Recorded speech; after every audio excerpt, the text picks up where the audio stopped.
उसके माँ ने एक टिफिन में रोटियां रख दी थी। वह आदमी इतना गरीब था कि उसके घर में सब्जी नहीं बनती थी क्योंकि सब्जियों के लिए पैसे नहीं थे।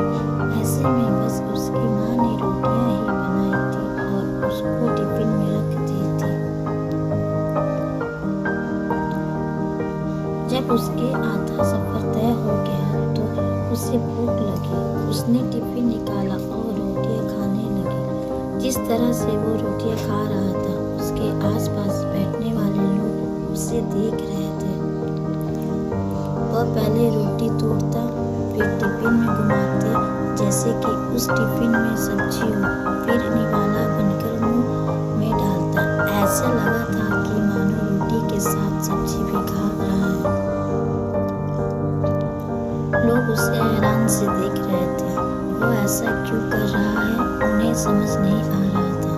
एक आदमी ने उससे पूछा ही लिए कि भाई, तुम्हारे पास में केवल रोटी ही है तो तुम रोटी को घुमाकर मुंह में क्यों डाल रहे हो?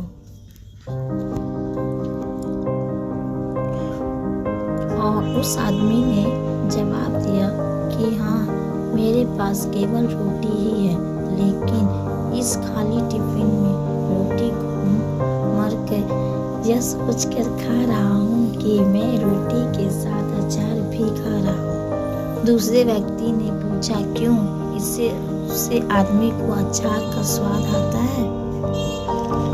उस आदमी ने कहा कि मैं रोटी अचार सोचकर खा रहा हूँ तो मुझे स्वाद भी आ रहा है।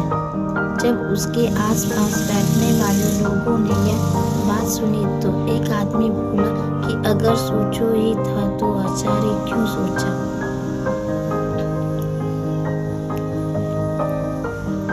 मटर पनीर या शाही पनीर सोच लेते। इस तरह तुम उन सब्जियों का भी मजा ले पाते।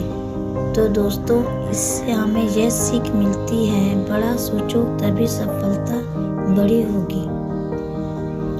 अगर आदमी के सपने बड़े होंगे तभी सफलता भी बड़ी होगी। इसके लिए आदमी को बड़ा सोचना होगा। जिंदगी में अगर कुछ बड़ा करना है तो आदमी को अपनी सोच बड़ी रखनी पड़ेगी। अगर आदमी के सपने बड़े होंगे तभी सफलता भी बड़ी मिलेगी। लेकिन शुरुआत हमेशा छोटे से ही होती है। बूंद बूंद से समंदर